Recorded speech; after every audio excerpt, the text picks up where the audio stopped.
going on, guys? Thanks for tuning in to another episode of the Ready Gold Standard podcast. My name is Zach Hernandez, and as always, I am joined by my co-host, Mike Andrews of Nothing But Niners. Matt Llewellyn will not be joining us tonight. He is taking care of the family still, so Mike and I are holding down the fort. Apologies for the late start. That is my fault. I have some technical difficulties on my end, and I apparently do not know how to install a shower head, so that is the reason for the delay tonight. If you're tuning in on X, do us a solid. Like and repost the posts. If you're tuning in on YouTube, do us a solid. Hit like and subscribe. Hop in the chat. We appreciate you guys' thoughts. We want to hear what you guys thinking about this game. Week 8. We are basically halfway through the season, Mike. There's 17 regular season games. I mean, I think today we're halfway through the week 8. Or I guess technically, my bad. A week from today would be halfway through, between 8 and 9. That's crazy. It is flying by. I hate it. I don't like it. How you doing, Mike? I'm great. But let me ask you this. If I told you that halfway through the season, the 49ers would only have 2 losses, and I told you that they didn't have Brock Purdy for the majority of them, they didn't have George Kittle for the majority of them, they didn't have Brandon Ayuk for majority of them, and they didn't have Nick Bosa for majority of them, would you believe me? Just give me a quick yes or no. No. Not at all. There's not a chance. Not a chance. Not as all. weak as this schedule was, I would not say that there was a chance. And so for that reason and that reason alone, I'm hyped. I feel like the Niners can drop 3 games in the next 6, and I would still be absolutely fine. Like, think about that. Even if they drop 3 games in the next 6. I heard it. No, I heard that. That was some real wood banging right there, pause. Right? Like, what I'm saying is the Niners would still be 8-5 if that were to be the case. They would still be 8-5. Bro, that is phenomenal for all of those players to not be playing, more than 2 games in this season.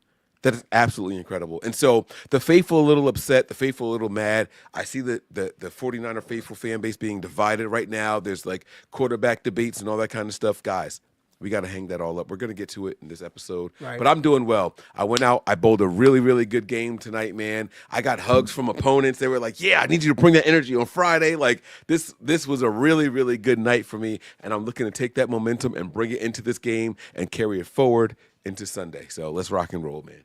That's awesome, man. Yeah, and no controversy. We are all still Perdverts. We're all support Brock Purdy. No controversy here. Perdverts till the day we die. You guys know how. I have never heard that before. Is that like a thing? Is that a thing? Perdverts? That's the Brock Purdy supporters. We are Perdverts. Wow. Can you hear when I come off of mute? Because I noticed the other day that you like I tapped it and you were like, "Oh, you want to say something?" And I never made a sound. I could see you, so. So you can see when I reach for it. Yeah. Oh. I can just read your mind. Right there, I can just read your mind. He's got cat-like reflexes over there. All right, let's rock and roll. All right, so like we said, 49ers are taking on Houston Texans Week 8 in Houston. It is the beginning of a 2-week road trip for the 40. 2 week, yeah, because in 3 weeks they play the Rams back here at Levi's. Both on the East Coast. Well, I guess Houston's not really the East Coast. It's the South, Mid-South, and then they got to go to New York to play the Giants. We saw Houston on Monday night. Now, Mike, 2 weeks ago, or I guess a week ago, we saw our next opponent on Monday night, just like it was this past week, except it was still Monday night. I'm all over the place. And the Atlanta Falcons dominated the Buffalo Bills, and you said, this is great. This is exactly what I wanted, because they're going to come in overlooking the Niners. They're going to be on a high horse. Well, the exact opposite happened to the Houston Texans. They got whooped. They got absolutely whooped. They looked atrocious. Now, to be fair, their defense looked solid. They gave up a good amount of points, but their defense still looks solid. What's your takeaway from that? My takeaway is this. When you go out on a Monday Night Football game and everything is working, or whatever it is that's working, the opposite is going to happen the following week, right? And so with Atlanta, that offense just was incredible against Buffalo, and they were matriculating down the field. And I said, guys, we don't have to worry about that. That's not going to happen when we play them, right? Now, this past week, it was the exact opposite. That Houston Texans defense generated like 4 turnovers or something crazy like that. I don't even have the numbers in front of me. No, it was 4, try to pull them up. They generated 4 turnovers. Special teams was on fire. defense was on fire, but their offense was trash, and that's the part that worries me. I don't think they're going to have that bad of an offense 2 weeks in a row, but there's no way in hell they sustain that kind of defense. And I'm saying that kind, and they still allow 27 points. The offense turned the ball over so many times that Seattle was able to put up 9 points off of those four, even though they had 4 turnovers. Like, so it was really, really weird. They only lost one, so the final thing was like 3 for them and none for Seattle, or 4-1, depending on how you want to look at it. They were +3 in the turnover battle, and Seattle only got 9 points off of it. So listen, I don't think they're gonna turn the ball over like that on the Niners. I think we're gonna be a little bit more meticulous. I think we're gonna be a little more intentional. But we'll get into all that throughout this episode. I still got a good feeling about it, but I don't think their defense takes that many steps back. I still think they end up with 1 or 2 turnovers in this game. That defense looks real. I was like legitimately terrified watching that defense play against the Seahawks. Yeah, I mean, I'm being a little hyperbolic here, but my prediction at the end of the show could be like 6-0 49ers. Like, their defense is great, but their offense is I made the joke in the group chat today for the 49ers Hive chat. I said, that Texans defense is stingy, and so is their offense. You know, like, both sides of the ball are stingy as hell, and I feel bad for CJ Stroud because you could tell he's trying to get it together. Nico Collins, will go through the injury reports as of today. Banged his head really hard, was concussed. Not sure if he's going to be able to go Sunday. Their second receiver is also beat up. So we'll go through everything in a bit. But yeah, I was watching that game, man, and even as bad as they played, they had a shot at the end. You know, like, they were going to get the ball back down 8 with like 40 seconds left, and some dumbass on the Texas defensive line decided to jump on the pile and get an unsportsmanlike penalty. Even before that, if you look at their last 3 offensive possessions, at one point on their third or their second to last offensive possession, they had the ball first and goal from like the 3. Yep. Or from wherever it was. Right, they run the ball to the 3-yard line. Yeah, they get it like right there. They don't run the ball anymore. Right. They just pass. Yeah, so they stop the clock over and over. They don't try to run it anymore with Woody Marks, who was absolutely dominating at that point in the game, and they don't get any points for it. Then later on, if you go down more, and I'm not telling you how to go through this whole thing, but later on, they do the same thing. They continue to pass and abandon the run completely, and they should not have done that. They kept going for it on 4th down. They didn't get any of them, and so they didn't get any points at the end there when all they had to do was run the ball. They were down to the 3-yard line. You're right. So it was first and goal. Twice in a row. Yes, that's what I'm saying. Like, and I'm watching this game like, how aren't they running this ball? Like, just run the fucking ball. I'm sorry. Yeah, no, we're past. Okay. Run the fucking ball. Like, you are so close right here. You can get 7 points at 6 if you miss the extra. Like, just run the ball. They were absolutely refused to run the ball, and so I was like, you know what? They deserve to lose this one. That's the offensive coordinator. I don't think he's going to make those same mistakes again. I think that if they get down there inside the 5, they will run the ball at least twice, and we got to see if the Niners defensive line is ready to step up. Seattle stopped them the one time, and they completely abandoned it. I don't know if they're going to do that again and make those same mistakes, man. They were so close. I couldn't believe they passed it over and over. They passed it 3 times in a row. After the first rush got them right down there, like to the shadow of the goal line, and they refused to run it again. Absolutely insane. I've never seen a team do that before in my entire life. Yeah, just absolutely wild. You're telling me CJ Stroud can't get a yard? Like, I get the Seahawks defense is playing great, and they're very talented. By the way, that 49ers win in week 1 has aged like fine wine with some fine cheddar on the side. But Brock Purdy is able to sneak and get a yard, and he's not CJ Stroud's size, so it's really, really unfortunate. They had multiple chances to get into this game, and they just did not want it. They absolutely did not want it. So Seahawks ended up winning. There's a 3-way tie, if you listen to people like Mike Tirico and Chris Collinsworth and all them, amongst the NFC West with the Rams, Seahawks, and 49ers. But there's not tied, because I wouldn't say the 49ers are tied with the Bucs. The Bucs whooped us. Even though we have the same record, we're not tied with them. The 49ers have the tiebreakers. They are the number 1 seed in the NFC West right now. I guess we'll see how long they can keep that up. However, we're second in the NFC based off of the current standings because of a team with 4 wins. So wins aren't the determining factor. When did this become a thing? I always thought it went from wins first. It's losses. And that's insane to me. Win percentage, I did not know that. So that's what they base it off of, winning percentage. So because they have 1 loss, nuts. 1 tie, their win percentage is higher than having 2 losses. And then it goes down to, like you've said before, Mike, points scored, points allowed, common opponents, stuff like that. Look at the point differential. The Niners are the second worst of all those teams there, only behind the Eagles. We're +7. The Eagles are +5. But look at every other team. The Bucs are -1. Yeah, no, but they have the same. Okay, that's fair. So the Niners are third worst. Third, yeah, third worst. They're the third worst. That is insane to me. That's absolutely insane, bro. And for the Bucs to be 5-2 with a 1-point differential, that's crazy too. -1 but that means too. Yeah, so that means the Niners are winning the close games and losing the ones that just aren't close, which was the Tampa Bay game, which was like 30-something to 30 to something 19 in the teens.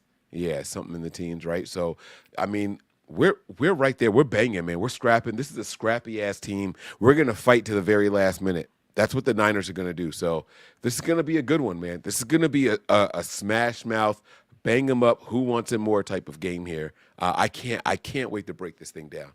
This is gonna be so much fun. You know what's really impressive too? What really is going to matter is conference wins. The 49ers are 5-1. If you go to the other 2 teams top the NFC West, Seahawks 2-2 and the Rams 0-2. So the Rams lost to the Eagles and the 49ers. The 49ers, that's right, yeah. Yeah. So and the Seahawks lost to the Bucs and us. So we have the best record in the division and the best record in the conference when it comes to our division, at least for now. Obviously, we're in week 8. This is going to change, but they've built themselves a nice barrier while being unhealthy. Just like you said, Mike, to start the show, it's almost unfathomable to understand where they're at with who they have. If you would have told me Brock Purdy alone was out, only played 2 games of the first 7, and asked me how many games they won, maybe I say 2, maybe, but it's really impressive what they've been able to do. Yeah, and that's the beautiful thing about this week in particular. This week, right now, doesn't matter who wins or who loses. The Niners will, at worst, even if we lose this game and everybody else wins, we will still be tied for the best conference record. So the only team that could take us over is the Eagles, and I think they play the Giants. Do the Eagles play the Giants this week? I know the Giants play a conference team, right? Yeah. Yep. So even if the Eagles win, which I don't have them winning that game, by the way. Really? I don't have them winning that game. Yeah, I picked the Giants. The Eagles are whatever they are, but the Giants with Dart out there know how to score points. I don't think the Eagles can battle it out. I think with Cam Scatabo, he's going to run roughshod on those Eagles. I think that it's going to be a really, really close game. I think the Giants edge them out by a field goal at the end, even though their kicker missed an extra point, which was the decision in that last game. They lost by 1. I see that. I see it. Guys, take the points and take the Giants and thank me later. I'm telling you something. Listen, my gut has been on fire all year long. That's the gut game right there. Now, I looked at the Niners game, and I saw it was at a 0.5 point spread. I don't know what it is right now. 1.5 per ESPN. So it bumped up because the betting site that I use, it was a 0.5 point, but I make my bets on Tuesday morning. So something happened between then and now where it changed it, or maybe they just used different odds. But it was a 0.5 point difference between the 2 teams. By the way, Houston being the home team gets 3 points out of the gate, so that just shows you what they think about a neutral field battle right there. I'm taking the Niners, and I'm also I got ahead of myself. I think I'm taking the Niners, but I'm also taking the Giants. So we'll see how it goes. Against the spread. Against the spread. Go lock in those bets right now, guys. You heard Mike. Yeah, you know what's kind of we have 15 minutes. You know what's kind of fucked up? The rest of our division has a bye week this week. The rest of our division has a bye week. The 49ers have the last possible bye week in the NFL, week 14. We have to go another 6 games before we get our bye week. And it's funny because they've always given it to us pretty early, or not always, over the last 4 or 5 years. It's either early It's been or the midway middle. point or early. Yeah. Right. And all of a sudden, when we could desperately use it because we're beat to hell, and we could get that. Imagine if we had it this week, like the rest of our division, and Bryce Huff only has to miss a week. You know, it's like, oh, that's one game, I should say. And it's like, oh, that's great. Instead, we don't have for another 6 weeks. But I guess we'll be battle scarred. like We'll it. be proven. I like it. Like, let the Niners that are banged up and winning with momentum and the backups and all that, let them continue on their streak of winning. Let them continue with the close matchups and all that. The last game that we lost was against the Bucks.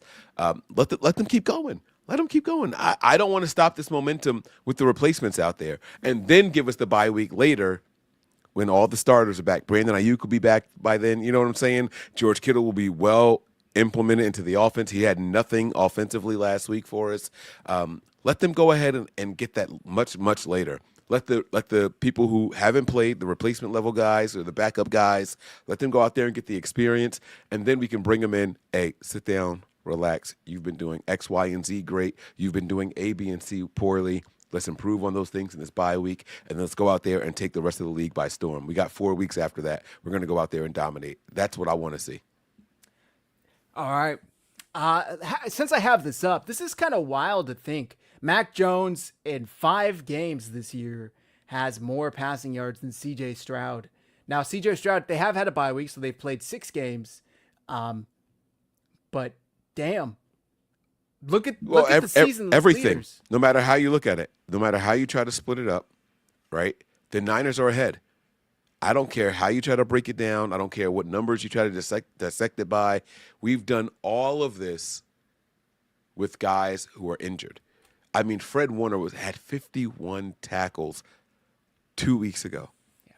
Like, easily the best linebacker in the NFC. Easily the best linebacker in the NFC. NFL. And that's with him.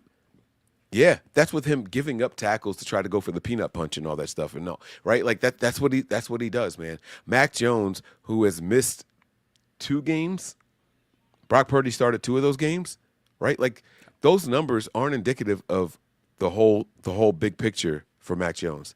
Like, bring it on. Let's go. That's the benefit of this weak ass schedule that we were talking about heading into week 1. We were talking about how bad the schedule was and what it was going to mean for the Niners. It's paying dividends. It's absolutely paying dividends. We just got to continue to capitalize on who we're playing. But this defense, it does worry me a little bit. They were a tough, stingy. I mean, they gave the Texans every opportunity against Seattle, man. Right. I mean, you couldn't ask for more from a defense. The offense just really, really shit the bed and let them down. Yeah. So, enough with the stats.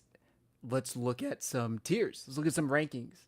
So, when we're talking about defensive EPA, look at the Texans. I mean, they have the highest at negative. They're basically at what, negative 0.2 or 1.5 EPA. They're at negative play? 0.5. 1.5. No, it's 0.05. They're right in the middle between 0.1 and 0. Oh, sorry. So That's it's offense. That's offense. 0.05. Defense is the y-axis, right? Oh, okay. I see you. I So- see what you're saying. Way up here, and they're, what, 1.5, I want to say? Maybe a little less, maybe 1.25. That's negative. So their defense is taking away an average of 0.125 points per play. Like, they're a very, very good defense. The 49ers are going to have their hands full. It's going to look nothing like what it looks Sunday night, in my opinion, on offense. They're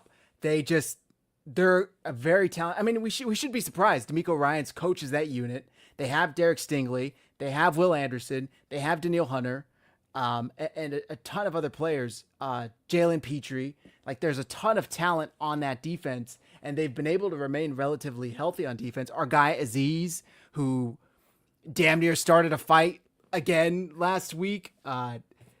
it's really going to be tough for the 49ers. Now, on the flip side, their offense, if you look, like Mike was saying, at negative -0.5. So the reason why they're 2-4 is because their offense is taking away points at a faster rate than their defense could take it away from the opposing team.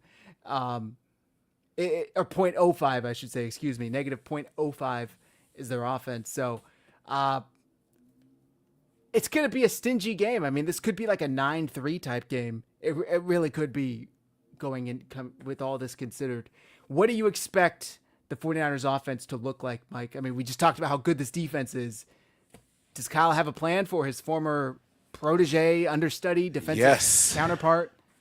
So this is the benefit of having Robert Saleh here. This game is really going to come down to two people in particular, and it's none of the players.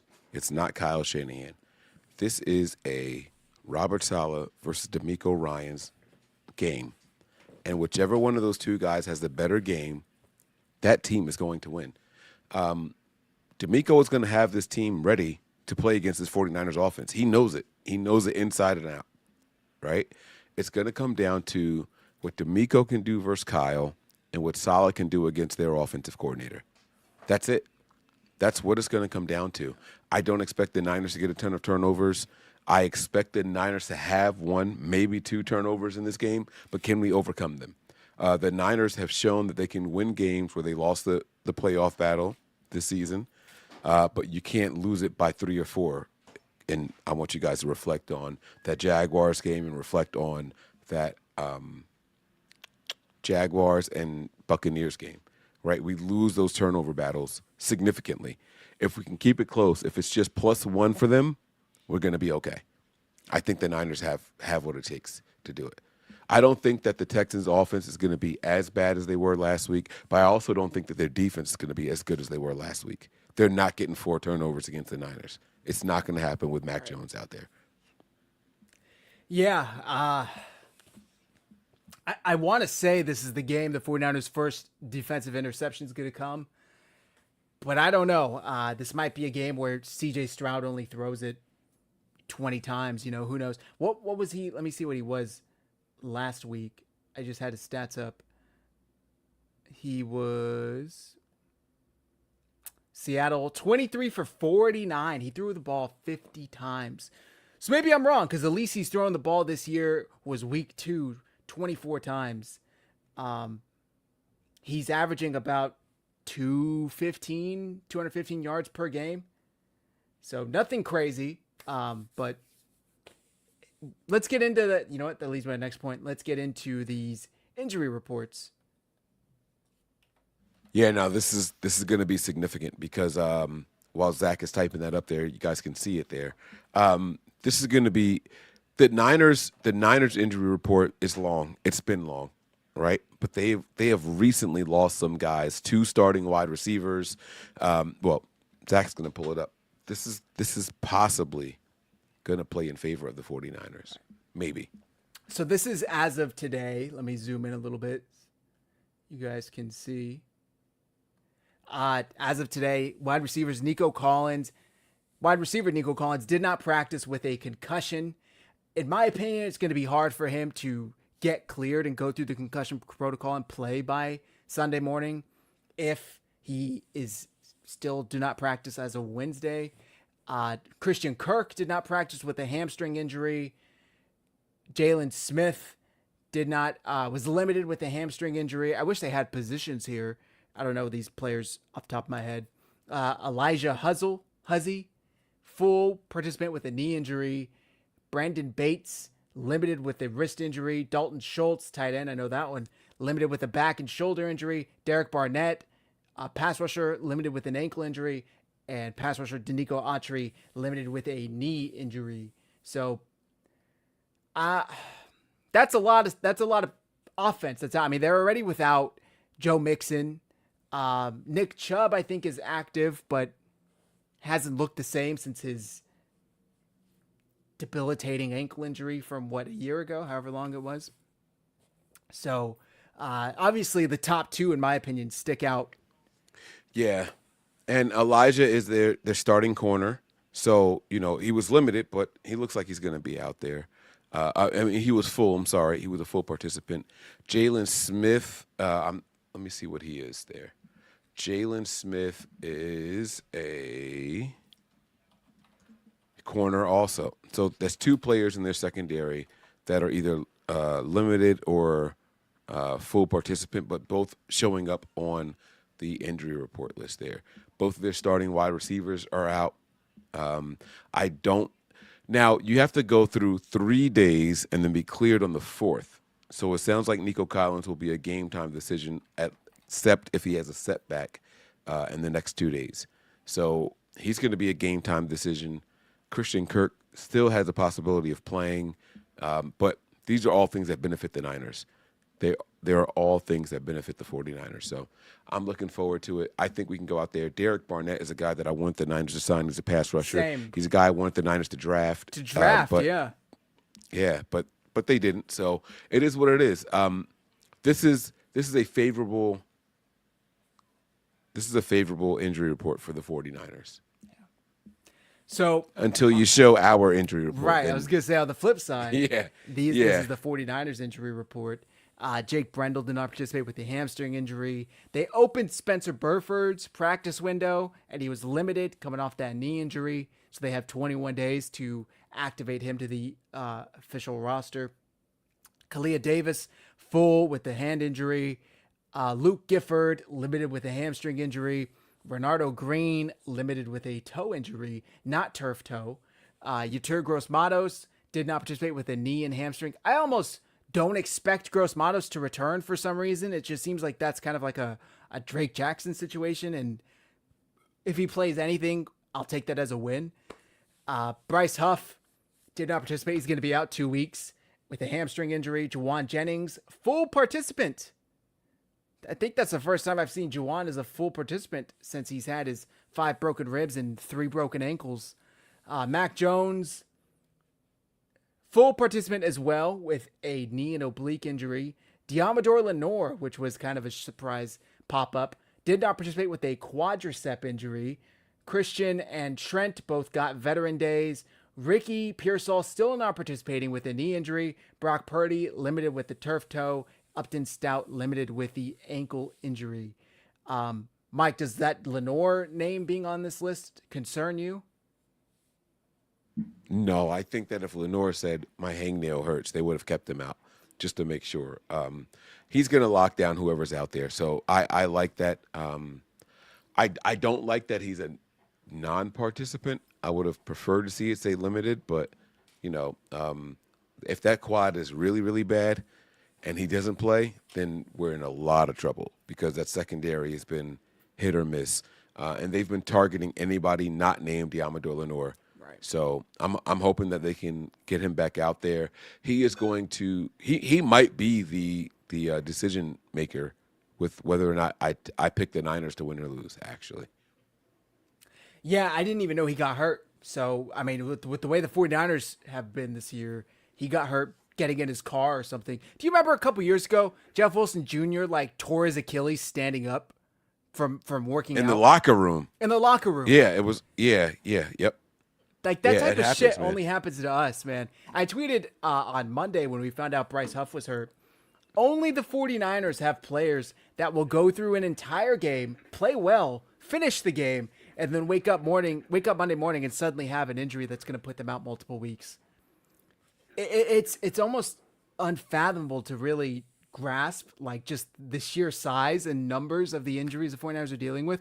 The joke I was saying in the group chat is next man up. Bryce Huff was the next man. Bryce Huff was the next man up. Now we're next man to the next man up, hoping that somebody else, Sam Okuwanu maybe, can come in and really get that pressure. I don't know, man. I know the 49ers are saying this isn't going to alter their decision into whether or not they trade for someone. I feel like I don't believe them, and I think, maybe it won't alter whether they won't, but it definitely puts a little more pressure on them to get it done. So what they meant by that, the Niners were already looking for another edge guy. What they were saying was we're not looking for a second edge guy because Huff is injured. He's going to be back in a week or two. We're not going to look for another guy to trade for at the edge position. So if they were already looking for one edge, Huff showing up on this injury report, hey, he'll be back in a few. We'd rather nurse him and get him back fully and then bring him back in a couple of weeks. I think that's what they meant. I could be wrong. Obviously, I'm not inside the front office, and no one's calling me and saying, "Hey, Mike, this is what is going to happen." No, I don't think that's. But I don't think that's it. So with Huff showing up on the injury report on Monday, I like that they announced it early. You see him did not participate. They made it clear he's going to be out a couple of weeks. So that was him and Jake Brendel. They said both of those guys are having hamstring injuries and are going to be out a couple of weeks. So we'll have to see what happens. Yeah, it's unfortunate. Also, hamstrings, like, maybe I'm being a little too pessimistic here, but in my opinion, the 49ers are being too optimistic by saying 2 weeks exactly. Like, those are kind of hard to judge, like, to be able to just say, no, 2 weeks he'll be back. It's like, who knows how he feels in 2 weeks? Maybe in 2 weeks he's going to say, you know what? It still doesn't really feel great. Maybe he's a third week. So, and by the way, I've also said this, 2 weeks in 49ers language could be 3 months. It could be 3 weeks. It could be 4 weeks. Like, you never really know with how they report on injuries. So, I guess we'll see. Go ahead. That's kind of the issue with like reading a 49ers injury report, right? It was Brock Purdy out 3 to 5 weeks, turf toe. And then he was back in 2.5 weeks, so 3 weeks, right? And now he's just indefinitely out. We have no idea when Brock Purdy is showing up. Now, when you look at this list here, right, they have Brock Purdy listed as a limited participant. He was practicing, but the difference is Mac Jones was a full participant. So it sounds like Brock is ahead of him. Kyle was asked very directly, is it a stretch to say Brock Purdy will play this week? And he said, yes, it is. I don't know who told you guys otherwise. Like, it is a stretch to say that he's going to play. So Kyle's been adamant about what's going on with his team, and we shouldn't expect anything different. Right. It's a lot to deal with. It's a lot to try and read through the lines. I guess we'll see how things shape up. It's really unfortunate being this beat up, like, immediately going into the year. We're not even through for the first half, and we can't seem to stay even the guys that we have. I mean, I've heard John Middlecoff say it's like every time they play a game, they lose 1 to 3 starters. Like, it's fucking ridiculous. Whether they're out for the year, out for a couple of weeks, out for a couple of months, like, it's just you can't make it up. You really can't. But the 49ers aren't making any excuses. I've heard them all say nobody's going to feel sorry for us. Once that game clock starts, nobody's going to say, oh, let's take it easy on them. They don't have Warner. They don't have Bosa. No, they're all trying to win. So they're going to come in here and do their best. They're going to go to Houston and do their best. So, okay. So we got the injury reports. Let's see. Is there anything else before we start getting into this matchup? Anything that you want to talk about? Before we get into the matchup, yes, there is one more thing. I mentioned it at the top of the show. The coaching staff. These are two teams that know each other really, really well. Who's their offensive coordinator? I keep forgetting to look it up, but the Houston Texans and the 49ers know each other really well based off of their staff, right? Like, D'Amico was here as a defensive coordinator practicing against this team. He knows what the Niners like to do. He knows how Kyle likes to kind of hold players hostage based off of, forget their name, the position that they play. Kyle manipulates positions, not individual players. And so I think that that's going to be the key here to this game. It's going to be which coach is willing to take more chances when calling plays on the offensive side of the ball, who's willing to be a little bit more deceptive.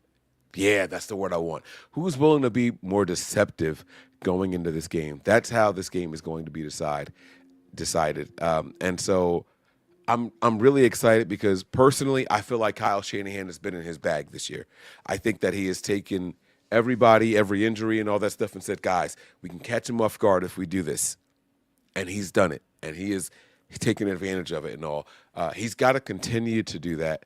The issue is, it's D'Amico. He knows Kyle really well. And that's the terrifying part. How well do we know the Texans offensive coordinator? I don't know. Are they calling a Kyle type offense? What's the wrinkles they're going to put into it? You know what I mean? Like that's the part that makes me scratch my head. So that's going to be the deciding factor here. Who's going to take advantage of it more? It is a strange situation. Typically, when Kyle plays against his proteges, I don't know what the word is, former assistants or co-workers, co-coaches, coordinators, he gets the better of them, right? I think he has a winning record against Sean McVay.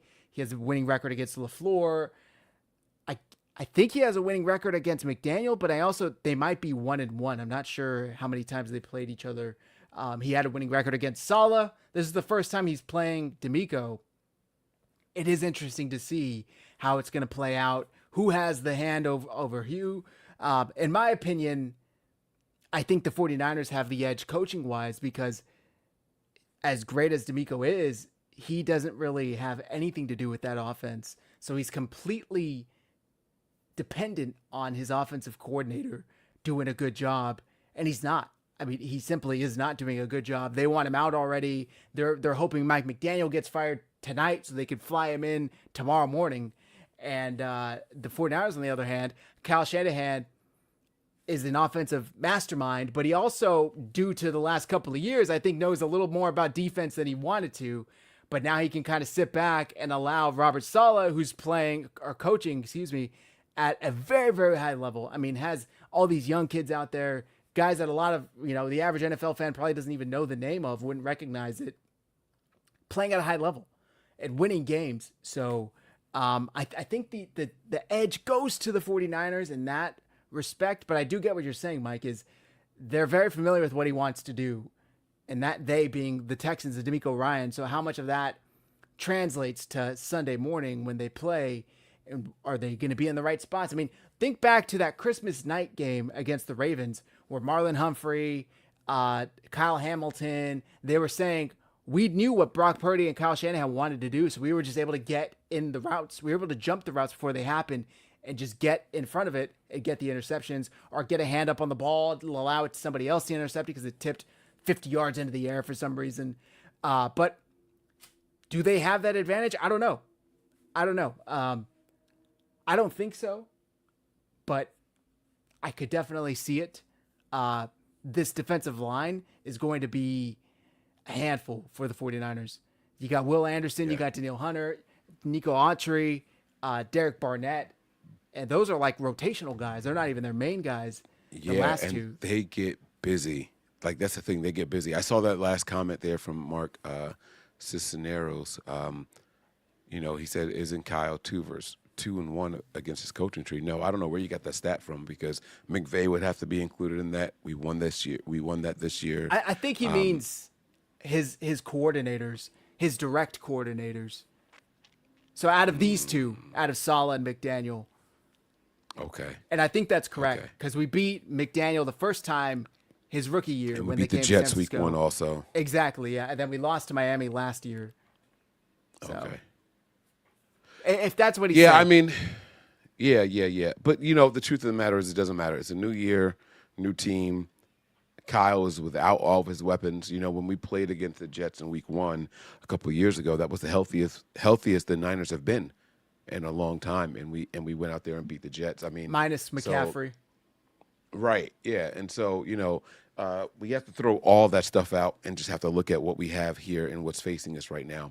This is going to be a tough game. I do like that 0.5 point spread. This is a toss-up. It might come down to which kicker is the best. It might come down to which defense can make one play more. Honestly, it might come down to which special teams unit is the better special teams unit. I could see this game going a plethora of different ways for either team. And that's where we are. Who's going to have the most discipline? Who's going to make the most plays? Who is going to be the least liability for their team? Which phase of the game is going to benefit who more? And that's what it's going to come down to. And this isn't me just caping or making excuses. A lot of people, oh well, you just think they're going to lose, and so that's why you're saying that. No, it's not that at all. I feel like the Niners are going to win this game. I do feel like the Niners are going to win this game. But if we ended up losing, I could see exactly how it's going to play out. I could see it. D'Amico's going to put that defense in the prime position. He's going to take away the middle of the field and dare Mac Jones to beat them to the outside and to the boundaries. And the run game, he's going to just stuff it up. Like, I could see exactly how it's going to go if we were to lose this game. But the question is, can he do all of that with the players he has available to him? I got a couple of graphics to show you. The first one is about this defense. And I know we've already talked about how good they are. But, oh, crap. This is an old post. I just realized that. Well, scratch that. Let me show you this one instead because this is current. Hit the wrong tab. Here we go. Cornerback coverage allowed. Yards allowed versus passer rating. So to understand this graph, yards allowed, you want to be further to the right because that's the least yards allowed per snap. And passer rating, you want to be to the top because that's the lowest passer rating. Jamel Dean apparently is having a hell of a fucking year. He's allowing 0.7 yards per coverage snap with a passer rating of about 10, roughly. You know what stood out to me, though, Mike? Look at these two. Demo, baby. Everyone said, should we keep Ward or should we keep Demo? And the Niners said, fuck it, we're going with our guy. Now, what I will say is Ward hasn't played, 2 or 3 games this season? So he doesn't have all the games under his belt that Demo has. Those numbers would be different if he just played more games. That just period, because there would be more yards added into the total. So it's true. We made the right choice. I don't care if it's one more catch for one more yard. There would be a difference there. So the Niners made the right choice there. Yeah. Also, Ward has missed a couple of games this year already. I got no problem with Mooney Ward. I respect him. I think he was great for him when his time was here. For us when his time was here. I don't fuck him. Fair. Diamador Lenore embodies what it is to be a 49er. Like, I love yes, that sir. dude. I hope he never plays for another team in his career. I hope he retires here as a 49er. Just, he's such a dog, dude. He's such a great success story, and he just plays with that mentality. Every single week, you love to see it, and I couldn't be happier that he's having the success he's having over the past 2 years. What I don't get is his passer rating allowed when targeted. Like, Diamador Lenore is not allowed at 80. That's an 8, right? Like, that's the line he's on. He hasn't allowed a passer rating of 80. He hasn't allowed that. It's about average. I haven't seen this. Good. He's given up catches. Maybe they're not much. If you target somebody and it's a catch, I guess that's a good passer rating. I don't know. I don't understand how passer rating would be calculated on specific catches.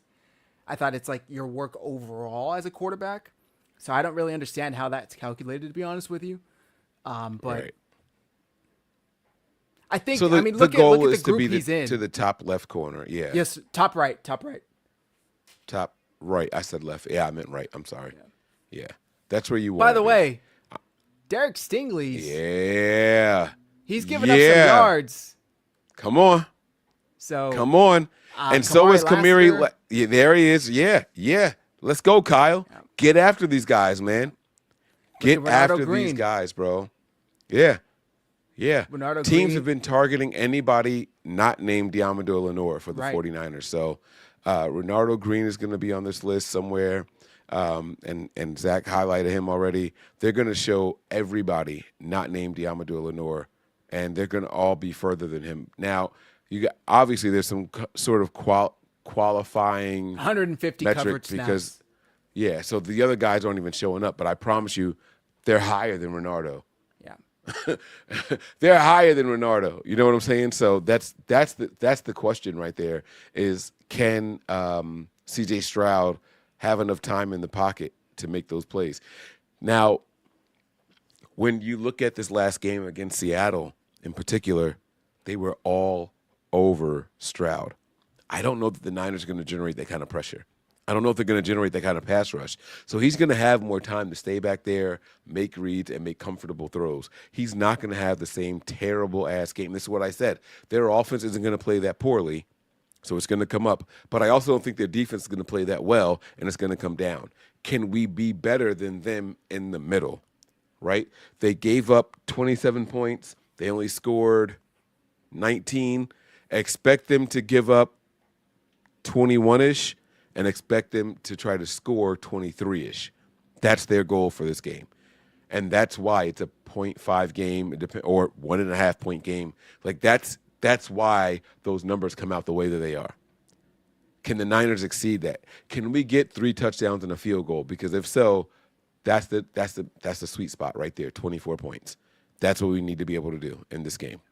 Yeah. That's what it's going to come down to. Yeah. By the way, Quinyon Mitchell was a top 100 player last year. According to this, Renardo Green is playing better than him this year. So now take it with a grain of salt because I know Renardo Green's missed some time and whatnot. But I don't know of anybody who said, damn, got to go up against Quinyon Mitchell this week. Where is he? He's to the left of Renardo Green. Oh, for the Eagles. Yeah. There he is. Yeah, bum ass. Let's go. Get your bum ass out of here, huh? No, I'm playing. I'm just talking shit. Lenore is allowing less yards per coverage snap, by the way, than Pat Surtain, last year's Defensive Player of the Year. I think I saw Trent McDuffie's here, Denzel Ward's here, J.C. Horn. I mean, these are like household names. Will Johnson, yeah. Will Johnson. Like, look at all those Christian players Gonzalez, here, yeah. And Diamdo Lenore is having a great, and he's played every game. It's not like, like you said with Ward, where it's like, oh, well, he's played only, missed a few games. No, he's having a great season. He's played every game, so shout out to him. I wanted to play this clip. This per Aaron Wilson of the NFL, and this is D'Amico talking about Robert Saleh and all that he's taught him in his career. So I'm going to play this real quick. Saleh was truly a blessing, just, from the standpoint of a young guy like myself coming in and coaching. Think you know a lot about playing ball and think you know a lot about coaching, but working with Robert, he truly showed me like what it takes to coach and the detail, the fine details, the small things that it takes as a coach, how you have to be deliberate in your preparation, like how are you saying things to players, not just relaying a lot of information to them, but how are you truly teaching it? How do you understand each guy in your room? How do you teach it different? Some guys may need more walkthrough, or some guys you can tell them one time, some guys need to write it down. So Robert Saleh, he taught me all of that, of what it takes to be a good coach, and I'm so blessed and thankful to have learned under him because he's such a meticulous, detailed person, not just in coaching, but just in life. And I've learned a lot from him, and I'm thankful for all the things that he's taught me. Right? And it's going to boil down to, did Saleh keep something in the tuck? You know what I mean? Like that. Those kind of conversations always terrify me. I know that when I talk to my staff, right, and everybody that reports to me, I have 19 guys right now that report to me and do the job that I used to do before I became a supervisor. And I tell them everything that I used to know because I want them to be better than me. I want them to be more dependable. I want them to be more reliable. I want them to be more efficient in everything that I wasn't. I point out my flaws so that they can overcome them. I'm hoping that Robert Saleh kept some shit close to the chest, because if D'Amico knows all that he knew, all that Robert Saleh knew, he's going to add in his sprinkle, and then that automatically by default makes him better than Robert Saleh. And there are some people in this 49ers fan base that say D'Amico got more out of this defense than what Robert Saleh did. There are people that were saying that before this year. There are people that were saying that before this year, that D'Amico was the better defensive coordinator than what Robert Saleh was. Everyone said that Robert Saleh couldn't do shit until he got Nick Bosa. Well, ladies and gentlemen, he had Nick Bosa for what? 2 games, 2.5 games, something like that, right? And he's still out there doing the same shit that he was doing. So I'm not going to just chalk it up to Nick Bosa anymore. I think Robert Saleh getting away from this team, learning other position groups better, getting away from the linebacker position group and all that, and really focusing on what the defense would do overall, I think that benefited him a lot. So it's going to be interesting. Saleh and D'Amico only overlapped for 2 years. Mm-hmm. I think it was just 2 years that they overlapped for. And Robert Saleh since then has had another 5 years under his belt. So hopefully Saleh has learned some more, has developed more, like Ian Sharp says, and has improved. And D'Amico's going to be like, oh, wow, that guy's way better than what I thought. That's what we need to see in this game. It's funny because it's back-to-back weeks of Saleh going against his former understudies, so to speak, right? Jeff Ulbrich in Atlanta, who was Saleh's DC in New York, eventually replaced him as the interim. And now D'Amico Ryans, who was the linebackers coach here, who replaced Saleh as well when Saleh went on with the Jets. So it's kind of the student versus master for him 2 weeks in a row. And he gets to prove I'm the master still. You learned from me, so I'm still implementing my system at a higher level.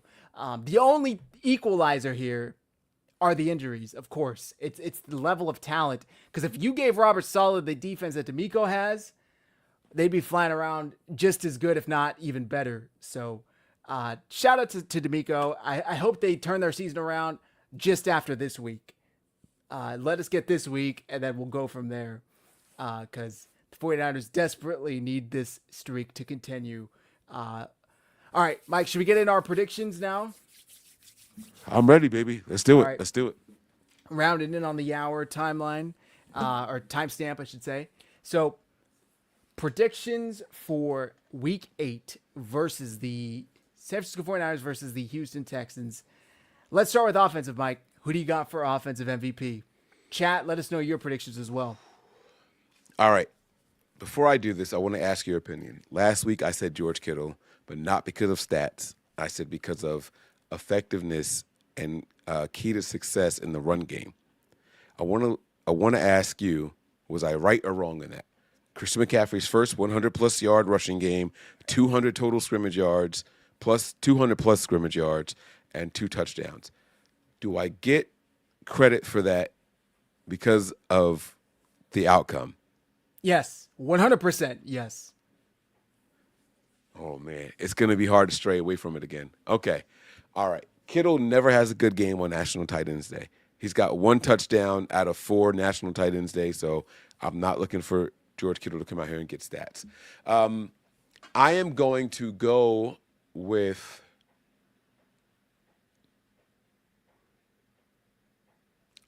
Kendrick Bourne. Oh. I'm going to go with Kendrick Bourne. I think that the rest of the NFL expected George Kittle to have a down week, his first week back, as far as offensive production and stats, right? I feel like that Kittle's blocking combined with Juwan Jennings forcing himself back out there and their blocking was going to open up things in the run game. I think that continues this week. However, the alligator arms from Juwan Jennings is going to make this go back to a Kendrick Bourne game where he has over 100 yards. He's not going to get that 142 again, that magic number that everyone was talking about. I hated that they highlighted it so much heading into this game. And then I don't even know what he finished the game with last week. Do you know? He had like 3 catches. I can tell you right now. I want to say he had like 3 catches, if that, maybe. Right. Pulling it up. And so 2 catches for 14 yards. Yeah, and so I don't think it's going to be the case.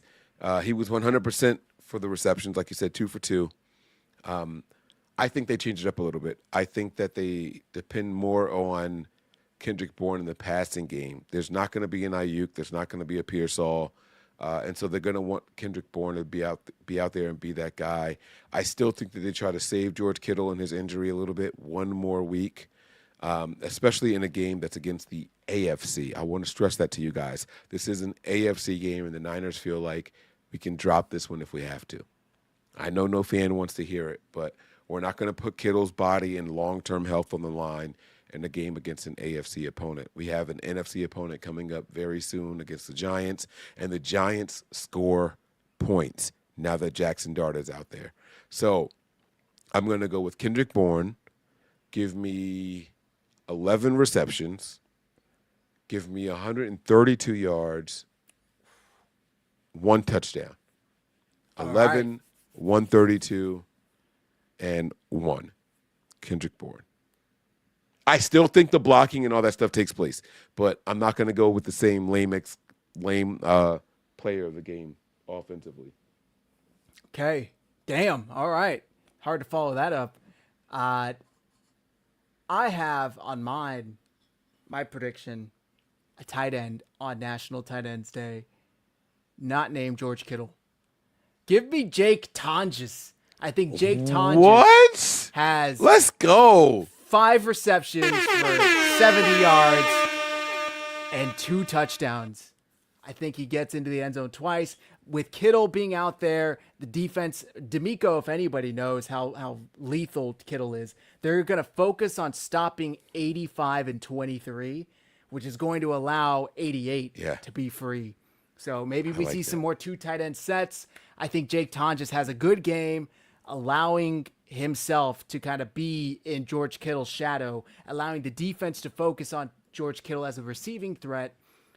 Which is what we saw last week, by the way. Like, he was going out there running routes, and the Falcons were so focused on preventing him from taking over the game. They bracketed him, they doubled him, which allowed McCaffrey to be open underneath, allowed Jennings to be open every now and then. So give me Jake Tonges. By the way, I think both of us, it's like a given that McCaffrey is going to be the MVP. So I think both of us are like, aside from McCaffrey, staying away from it. Yeah, we want to go with obviously that's the obvious choice. Yeah, he's going to have over 100 total yards. Did my sound effect play just then? I didn't hear it. Wait. Uh-oh. I don't remember, actually. Chat. There you go. You hear it? Okay. All right, cool. Maybe I heard it and I just forgot. All right. It's late. I played that when you said 88, so it's cool. All right, cool. Chat says they heard it. Defensive MVP, Mike. Who do you got?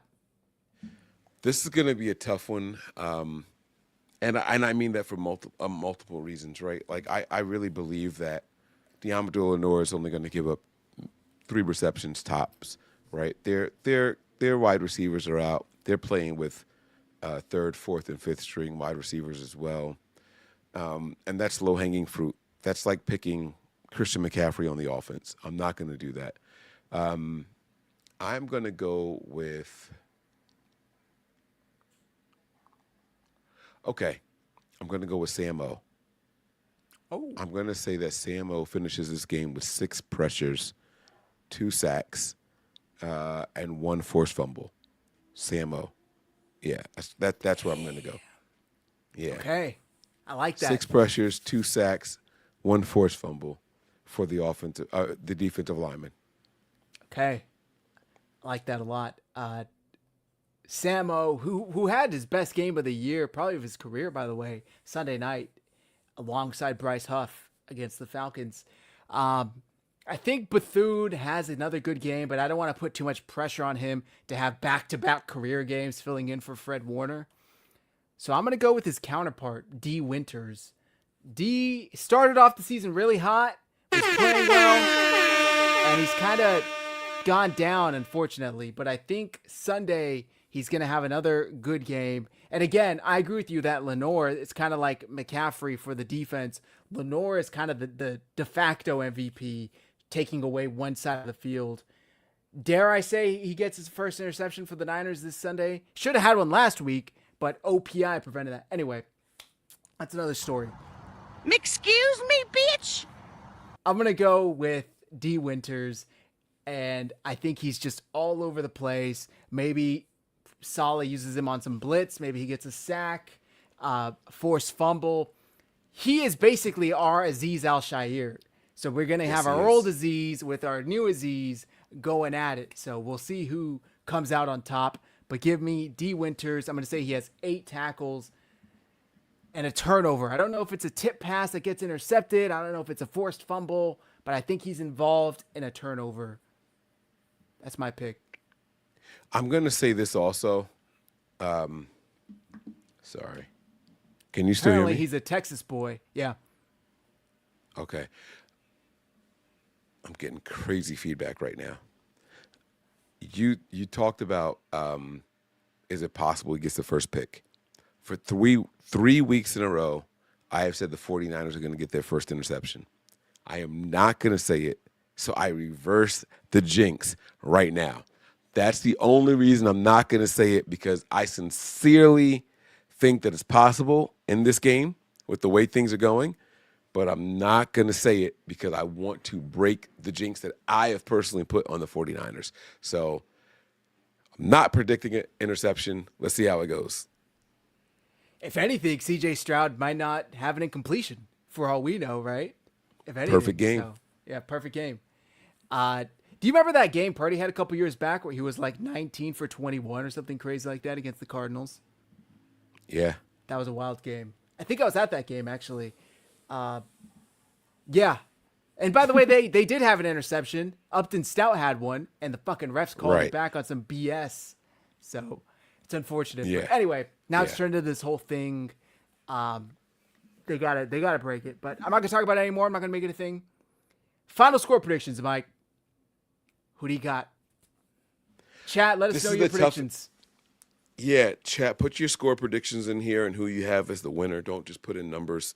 Let us know which team you think is going to win. This is the toughest thing that I've come across all week long. Again, that Texans defense looked feared to be revered against Seattle, and that was on the road in a very, very tough environment to play in. And man, was that crowd bone silent when they were on the field. It's going to be the exact opposite when they get down here to Houston. And that's going to make it tough for the 49ers. I think that crowd was dying to make some noise while in Seattle, but the problem was half of them weren't there. I'm gonna predict this to be a 2-point win for the winning team. I'm going to call this one 20-22 Niners. 20, yeah. I'm going to go 20-22 Niners.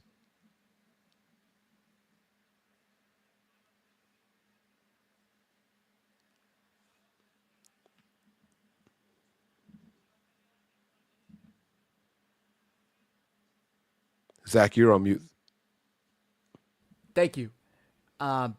Wanted to look at what the over-under was for this game. Pulling it up right now. 41. Yeah. Probably the under hits, I'd imagine. Well, you have the over hitting, I guess, just barely. Give me...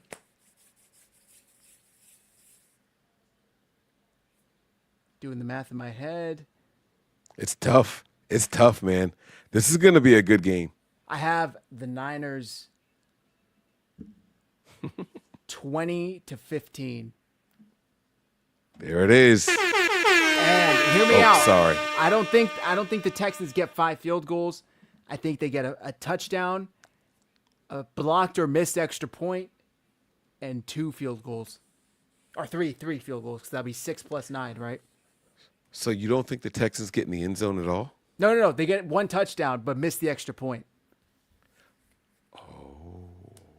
That's my prediction. And their offensive line really is horrible. If there was ever a game we could try and get through without Bosa or Huff, I guess it would be this one.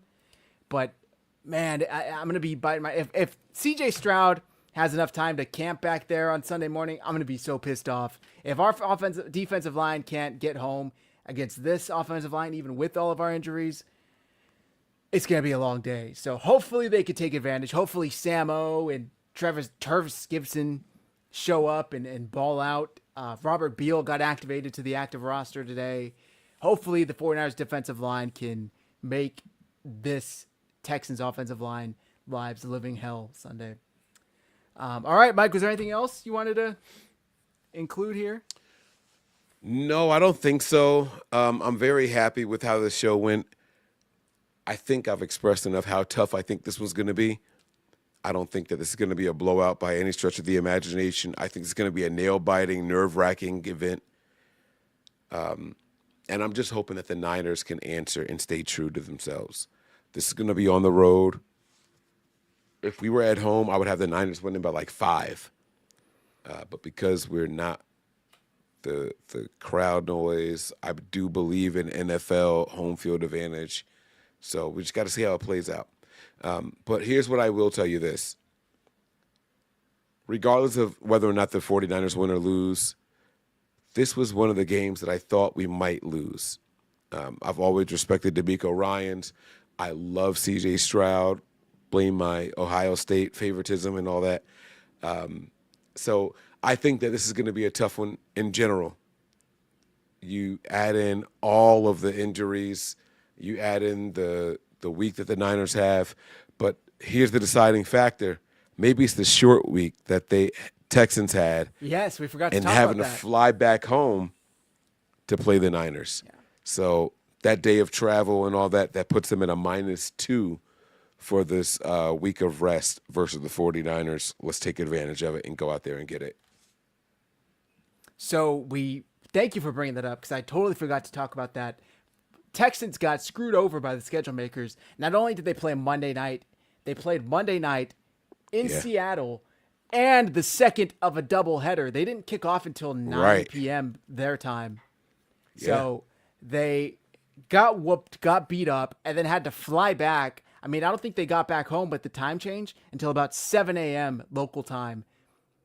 And it's Monday morning at this point, or sorry, Tuesday morning, right? Because they played Monday night. So you're already down a practice day, and then are you going to go straight to the field and practice Tuesday? I'm sure you're not. I'm sure you're going to go sleep. So you're down 2 days. Like you said, Mike, the 49ers have a 2-day, not only rest advantage, but practice advantage on them. Now, the Niners have to travel to Houston, but it's not going to be as urgent and short notice like you would leaving after a game at like midnight. So definitely something to consider. But that's going to do it for tonight's show, guys. Oh, go ahead, please. No, I was just going to say, and on the day that the Texans, so like, okay, week 7 ends, and each team has to study the film of the opposing team, all the film plus the week before, right? The Niners got to get their jump start on reviewing the film for the week before the day that the Texans were playing. The Texans didn't get a chance to review the Niners after they played unless they sat there and watched them. Now, maybe they did on Sunday. Maybe. But it was like Zach said, it was a doubleheader. So it's more fresh to the Niners than what it is to the Texans. These are all things that are going to benefit us in the long run. So I'm hoping that the dividends pay out. And again, the schedule people help the Niners out as much as possible here. I said this over and over that I felt like we had a favorable schedule this year. I talked about the opponents. I talked about the days of rest. And this is one of those benefits that I think the Niners have right here. So let's go out here and take advantage of what the opportunity presented to us.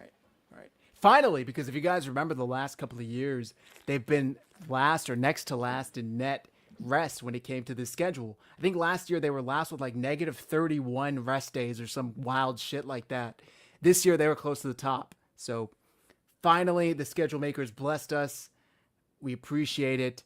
Now to wrap up here, Mike, Justin says, I'll be on the Patreon for the game and the rest of the chat should be too. It's so much fun. Thank you, Justin. Let them know where to find it, Mike.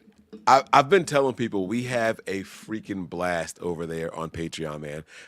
Whether it's me doing the shows 99% of the time or my daughter's having to run it for me because I'll be at the game like on next Sunday with the Giants, right? Like I'm going to be at the game for the Giants. I'm going to try to have my daughters run the show again. My daughters had to run the show this past Sunday until the fourth quarter, because we had a 60th birthday party. We came in, we rocked out. And so, Justin, thank you so much for letting me know that you enjoyed it. For those of you who want to partake in this, head on over to patreon.com/NB9ERS. It's right there under Zach. You guys see the address down there. And join the $5 tier, $10 tier, $20 tier. That's where all the bonus content happens. Patreon.com/NB9ERS. And for those of you who are watching right now, 916_49er, I see you out there, man. If you're watching on the Nothing But Niners channel, which I know you are, please make sure you come on over and subscribe to the 49ers Hive channel. Those guys do a great job. 49ERSHIVE. Yes, sir. Thank you, Mike. Thank you, everybody, for tuning in, spending your Wednesday night with us. Halfway through the week, damn near halfway through the season, guys. Cherish it. We're going to look up. It's going to be Halloween. We're going to look down. We're going to look back up. It's going to be Thanksgiving. These seasons fly by just like that, man. So we really do have to take it all in and really just appreciate the moment.